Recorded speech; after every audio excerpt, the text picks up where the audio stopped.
Assalamu alaikum, Mohamed Maakoum. Bonsoir, Zulfilaoun. Encore une fois, je viens vers vous avec un petit sujet d'une dizaine de minutes. En fait, ça sera la suite du sujet que j'avais eu avec vous la semaine dernière en ce qui concerne l'économie algérienne, mes recommandations. Parce que suite à ça, il y a eu quelques questions et quelques remarques et commentaires. Je vous remercie d'ailleurs pour ça. Alors, on a parlé d'économie, les recommandations, on a regardé un petit peu le produit interne brut, on a parlé de ce qu'il faut faire, les, euh, les mesures qu'il fallait prendre. Et justement par rapport à ça, les gens m'ont demandé d'expliquer un peu plus le PIB parce que il y a certains qui disent que c'est plutôt un indicateur utile et intéressant. C'est vrai, mais comme j'avais dit, il faut faire attention à la composante de la formule du PIB.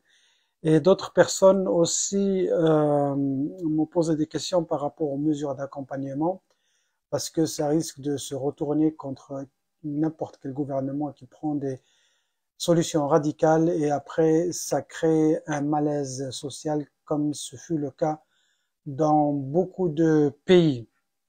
Donc, je vais m'étaler là-dessus et je ne vais pas faire de nouveaux sujets. Je laisserai le nouveau sujet pour la semaine prochaine. Alors, le PIB. Effectivement, j'avais expliqué le PIB et j'avais dit que dans la formule du PIB, il y a des choses intéressantes à savoir. Le PIB, c'est l'export plus l'import plus l'investissement plus les dépenses euh, plus import, export, dépenses. Attendez, est-ce que j'ai pas oublié quelque chose? Et la consommation. Voilà. Donc il y a cinq variables et il faut faire très attention. Alors il faut faire très attention à ça en détail parce que si vous avez les dépenses plus l'import qui sont beaucoup plus importants que les autres composantes, ça veut dire que vous vous endettez et votre GDP ou bien votre PIB ne reflète pas l'état de santé de votre économie. Par contre, si vous avez une économie qui est importante, qui fait beaucoup d'exports, si vous exportez beaucoup et si vous investissez, parce qu'il y a un retour sur l'investissement, et l'investissement de l'État ou du gouvernement, comme on a dit, c'est pas dans les sociétés, dans les entreprises, mais plutôt dans l'infrastructure, les routes, les ponts, les aéroports, les ports, les hôpitaux publics, l'éducation nationale. Tout ça, ça fait partie de l'investissement et il y aura un retour d'investissement parce que ces investissements, c'est le peuple qui va en profiter, quitte à que ce soit des entreprises privées, mais les entreprises privées vont payer pour ce genre de service. Donc maintenant, le PIB, c'est pour ça que j'ai dit qu'il faut regarder d'autres indicateurs. Il y a même un autre indicateur, j'ai oublié comment on l'appelle, mais au fait, qui rajoute, en plus de tout ça, il rajoute les taxes et reçus des entreprises que vous avez à l'étranger. C'est-à-dire que si vous avez des entreprises nationales qui investissent à l'étranger, même privées, qui investissent à l'étranger, elles payent les taxes. Et en plus de ça, elles ramènent les devises vers le pays. C'est ce qui fait la force des entreprises américaines. Les entreprises, toutes les grandes entreprises américaines qui ont investi à l'étranger, elles ne gardent pas leur argent dans le pays. Elles rapatrient une bonne partie de cet argent et ils payent des taxes dessus. C'est pour ça que cet autre indicateur est utilisé aux États-Unis et qui permet vraiment de donner une bonne, comment dirais-je, une bonne photo ou l'état réel de l'économie nationale. Ça, c'est pour le PIB. Maintenant, il y avait l'autre point qui m'a été posé, c'est les mesures d'accompagnement.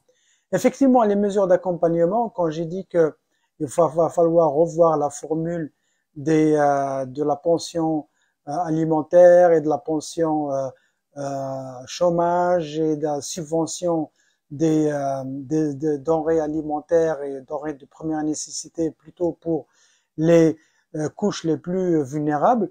Bien sûr, j'ai donné une idée, j'ai dit pourquoi, mais le détail, ça se travaille. Bien sûr qu'il faut faire attention. Le gouvernement qui fera ça, il va pas juste prendre des mesures comme ça sans calculer, sans faire attention à des effets secondaires qui pourraient être négatifs. Et puis je vais ajouter un point que j'avais oublié de citer la semaine dernière, c'est le point de la monnaie. Vous vous souvenez, j'avais parlé de Square où ils font l'échange de devises, j'ai expliqué un petit peu, vous revoyez cette vidéo et vous allez vous rafraîchir, ça va vous rafraîchir la mémoire par rapport à ce qu'on avait dit.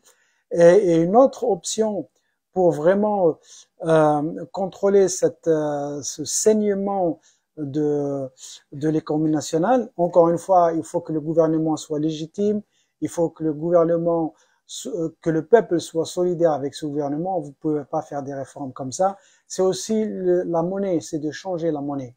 Et là-dessus, je vous donnerai juste quelques tuyaux et je m'étalerai là-dessus plus tard. La monnaie, c'est le meilleur moyen pour combattre l'inflation qui est en Algérie, combattre l'économie informelle, combattre l'économie du cash, c'est de complètement changer de monnaie.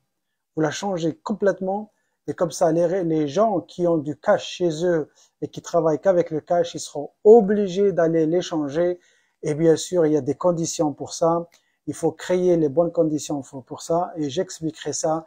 Et il n'y a qu'un gouvernement légitime qui est solidaire du peuple et le peuple solidaire de ce régime qui pourrait faire ce genre de réforme. Ça ne peut pas se faire si le régime ne jouit pas de la confiance populaire.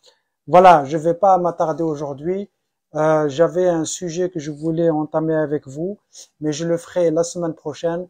J'ai envie de faire un peu plus de recherche pour que je vous donne l'information la plus juste et la plus proche de la réalité. Encore une fois, soyez le changement. Be safe. Take care. Wassalamu alaikum.